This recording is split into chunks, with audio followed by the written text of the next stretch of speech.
Bonsoir à tous, bienvenue à ce flash d'information. La campagne pour les législatives en Côte d'Ivoire a démarré depuis hier. Les candidats et leurs équipes investissent le terrain à la conquête d'électeurs. Ce samedi 27 février, deuxième jour de campagne électorale. Quelle est l'ambiance dans les différentes localités? Éléments de réponse dans l'édition de 20h avec nos reporters déployés dans les différentes circonscriptions. Avant le rendez-vous dans les urnes le 6 mars prochain, on sème les graines de la paix. L'initiative du Club des Amis de la Culture pour la paix et la réconciliation qui sillonne en ce moment les régions ivoiriennes. Cible principale, la jeunesse. Le Club des Amis de la Culture sensibilise pour des élections apaisées. À Bokanda, les jeunes ont été invités à choisir la paix et à tourner définitivement le dos à la violence. On en sait plus avec notre reporter Jean Magagui. La caravane pour des législatives apaisées marque une escale à Bokanda, dans le Nzi. La localité a subi en octobre 2020 les manifestations liées à l'appel à la désobéissance. 4 mois plus tard, les jeunes se disent prêts à se détourner des actes de violence, surtout en période électorale.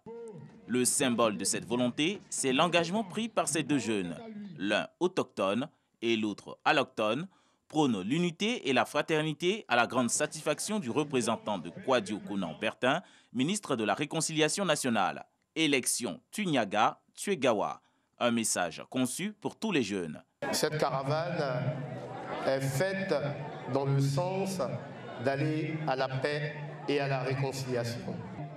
Le ministère de la Réconciliation sera toujours aux côtés de tous ceux qui s'engagent pour la paix. Au nom du préfet de département de Bokanda, le sous-préfet se réjouit de ce cadre de sensibilisation. Pour lui, cette rencontre vient appuyer leurs efforts quotidiens. Les populations de Bokanda vont entendre le message de la paix et de la réconciliation. Élection, ce n'est pas Niaga, mais élection, c'est aller vers une compétition saine et libre, au sortir de laquelle nous allons aller au développement. Autour du sport, des arts et de la culture, le message de paix et de réconciliation est relayé efficacement.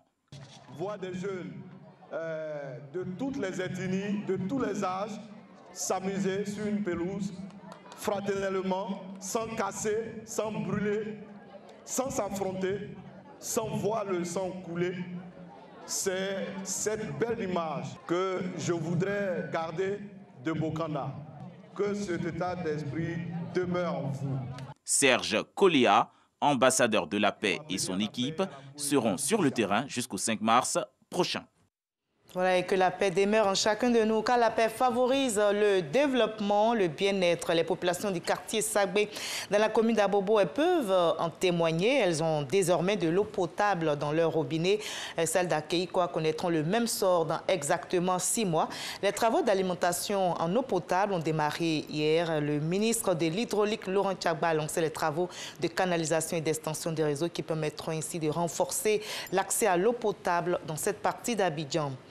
On valorise aussi la culture dans notre pays. Le concours Aoulaba 2021 a été lancé cette semaine dans les locaux de l'UNESCO à Abidjan. Cette édition qui enregistre des innovations se tiendra dans plusieurs localités à l'intérieur du pays ainsi qu'à Abidjan.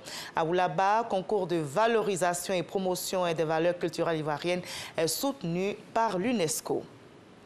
On a appris la bonne nouvelle ce samedi. Au Nigeria, les 42 otages qui avaient été capturés la semaine dernière ont été libérés aujourd'hui. Il s'agit de 27 élèves, 12 professeurs et des membres de leur famille capturés par des hommes armés après l'attaque d'un pensionnat. Les détails sur les conditions de leur libération ne sont pas encore connus, mais l'inquiétude demeure par ailleurs pour les 317 jeunes filles capturées dans un lycée public de l'État voisin de Zamfara, toujours dans la même région. Cette région des bandes armées multiplie les exactions depuis une décennie. L'ambassadeur birman à l'ONU se désolidarise de la junte qui a pris le pouvoir par la force dans son pays. Hier, vendredi 26 février, il s'est adressé à ses homologues dans l'hémicycle de l'Assemblée générale des Nations unies à New York. Il a non seulement dénoncé la junte et ses exactions, il a aussi appelé à plus de soutien de la communauté internationale. Il a été applaudi et encouragé par les États-Unis, l'Union européenne ainsi que l'Organisation de la coopération islamique.